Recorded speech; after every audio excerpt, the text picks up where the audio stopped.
In this video, I want to show you some different ways that we can select our tags in order to show them, render them different colors or with different styles. So what I've done here is I've created a basic web page, and I took this image that's going to help us get a visual on some of these cryptic looking selections here. And this is a visual, and I've tried to replicate the pattern that I saw here in this image. In other words, we have a body tag.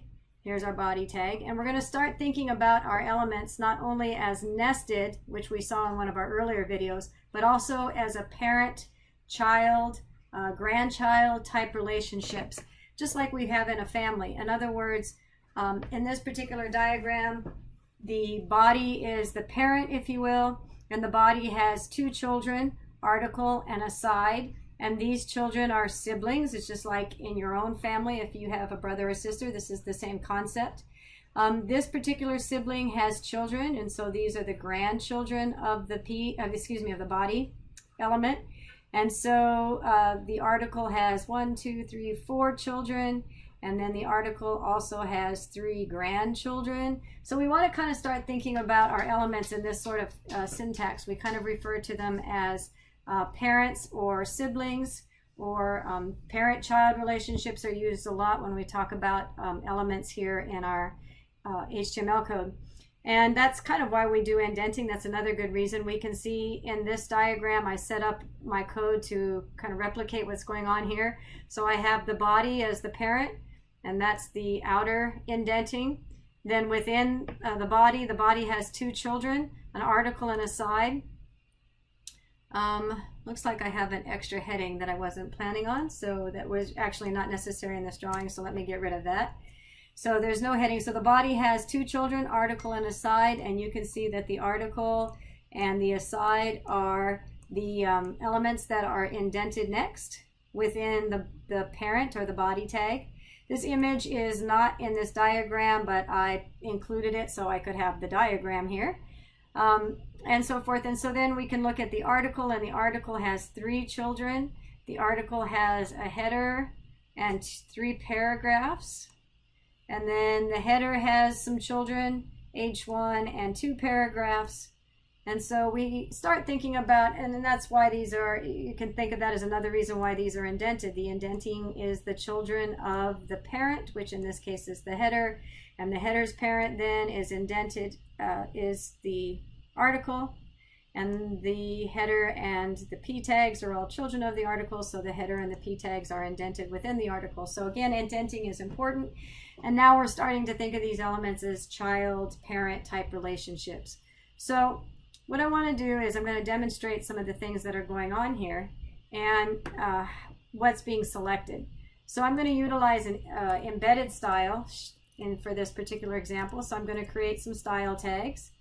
Remember, the style tags go inside the head because that's information for the browser. And so this is how we're going to style some of these. So in this example, the first thing that is demonstrated is if we select the p tag. So let's just try that and see what happens. So I'm going to put the p tag and as my selector, and I'm going to put in background color, and I'm going to give a hex value of CCFFCC, and that's just one I happen to know is a light green background, so it's going to show up really nicely as to what's happening here. And we're going to end off with a semicolon. And if I save that, this is the page that's being generated from this HTML. We should see all of the P's, all of the paragraph tags being highlighted with the background color of this light green. So let's just see if that works. You can see the light green being demonstrated here. So if I do that, then we can see in fact that all of the P tags are in fact being selected as we would expect and highlighted with this background color. So another way that we can select things is, let's suppose that we want to just have the paragraphs, the children of article being highlighted in P. So let's just say article and all the P tags of article. So in order to do that, I'm going to type in article and P. So let me just go ahead and generate that so we can see it. So you see one of those lines disappeared. And so what's happening now is if we have to think about this, I'm going to give this a comment. CSS styling comments are a little bit different. So the way that we look at this is parent, I guess you can say descendant, D-E-S-C-E-N-D, I can say it, I don't know if I can spell it. And then your selectors or whatever you want to put here, your styling here. And so what I'm demonstrating is, oops, incorrect syntax. There we go. So what I'm demonstrating here is this idea that if I put a space, what I'm doing is being more selective. In other words, I just want the children of the, not just the children, but all of the descendants, the children and the grandchildren, all of the descendants of the article that are p tags. In other words, if I look at my code and I look at the article, which is here, then all of the tags that are enclosed within the article. So not just all of the p tags, I should say, because we specified the p tag. So all of these p tags are being highlighted with a background of yellow, as well as all of the grandchildren of the article that are p tags are being highlighted with that color. So this is being a little bit more specific.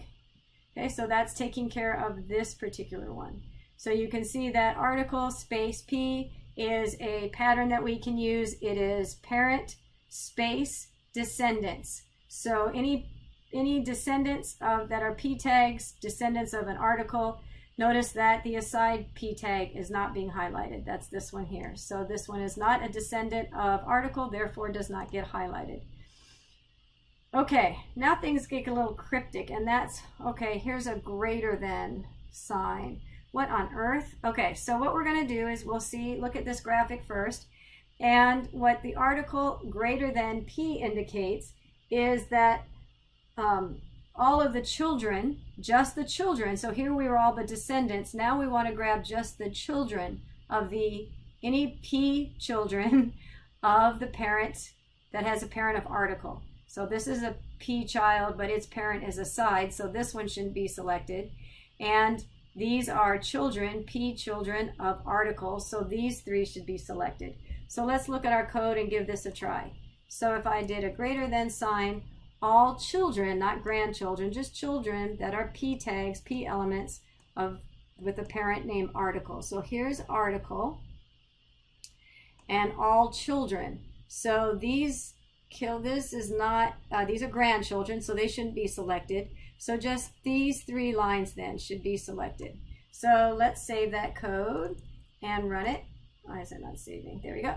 And now I'm going to run this, and we should see, in fact, that those are the three, what did we decide? These three are, in fact, the three paragraph elements that are being selected based on our little cryptic greater than. So just the children, the p children of article are the ones that are receiving that styling. Okay, I think we're kind of seeing the picture here. This one's a little weird, but okay, let's roll with it. So this one suggests that these two are siblings. So any siblings, H1 and HP, these are siblings. Both of these are siblings. So if H1 and a P tag are siblings, select the first, this plus sign means select the first P sibling that appears after the H1. In other words, let's look at our code here. So we're going to look at here's an H1 and a P. These are all siblings. And remember that the browser is going to read things or think about the relationship in the order that it reads things. So what this particular symbol is telling us is here's an H1 and here's some P tags that are siblings, but select the first one only. So here's an H1 and the first P sibling that is encountered is this one that says Kilauea is a volcano, not someone's ex-wife. So let's test this and see if that works. Okay. Do we have any other H1 and Ps? We do have another H1 and P here. So these are siblings. There's only one sibling in this case, but just select the first one. So that would be this one. So we should have two sentences that are highlighted. This one and also this one. So let's go ahead and see if that works. Let's see what I did wrong. Oh, I did article. That's a good example. I didn't mean to do this, but it says any article plus a P tag. Well, there are no articles here. there's only one article and it does not have a sibling of P, so that's why nothing happened. So the magic has to happen when we have to do what the example suggests and use the H1.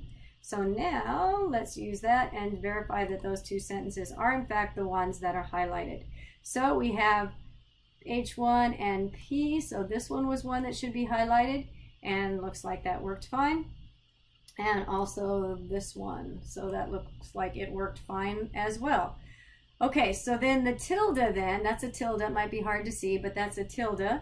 And the tilde says all of the siblings that are, all of H1 siblings that are P tags, go ahead and pick all of those.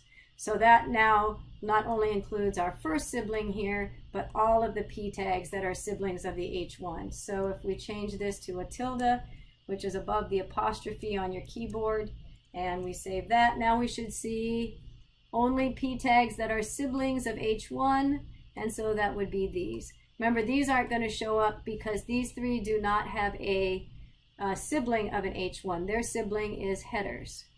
I know this is a lot to swallow, but I think once you slow down the video perhaps and look at it again, it kind of makes sense. That's my hope anyway. All right, and so that's pretty straightforward now. It makes sense, kind of, I'm hoping. And then this one says any descendants of article. So this is a wild card. It's used a lot in programming, and asterisk is a wild card, and it says any of the descendants of not descendants, children. Sorry, I had to clarify myself. I get confused too. Any of the children of article. So article has these 4 children, but not the grandchildren. So we should just see any of the children, all of the children, no matter what tag they are, go ahead and select those. So let's go give that a whirligig.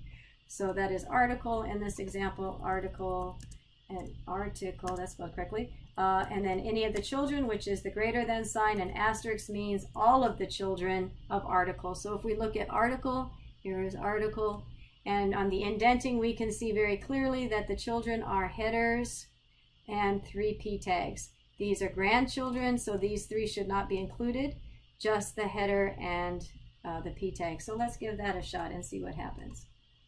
Okay, so if that's the case, then if you suggested that, well, you told me that these were not going to be highlighted. Well, that's true. I did say that, but because their parent is being highlighted, it kind of catches everything within. So anything that's applied, any styling that is applied to a tag, unless otherwise specified, then includes all of its children. So in fact, everything got selected because all we're really doing is selecting the children of header, the children of article, sorry, which is header and these P tags. But by default, since we've selected this header, unless we said something different, then all of header's children are also getting incorporated in that. So so that's what we did there. So hopefully this video gives you a better indication of what this image helps us represent, gives you a little bit more visual of what some of these selectors are, these pattern selectors are. But more commonly, you're going to see things like article space P, or maybe article space header, or something along those lines, rather than, you'll see these sometimes, and now you know what they are, but for the most part, you're going to see something like article space P, indicating this parent-descendant relationship. You might also see a lot of, instead of this, we might have, let's say, article and a comma, and let's do aside for, I don't know, let's make something a little bit more meaningful. I'm going to do an H1 and a P. And so now when you see the comma instead of the space, this says, it's like making a list. So now you're saying all H1s and all HPs, that's a printer. All H1s and all P tags get this same selection, the same styling. So the comma then is an indicator of a list, so all of these elements included. And without the comma, what you're saying is all the parent-descendant type relationship. Well, there's not going to be a descendant. P's are not going to be descendants of H1s. There's no P inside of an H1 heading, so we'd want to change this to something like a header. Now we've got something that makes sense, and this is saying all descendants of header that are p tags will receive this this particular styling. So hopefully that gives you some examples of different things that we can select using our selectors and different patterns of selectors.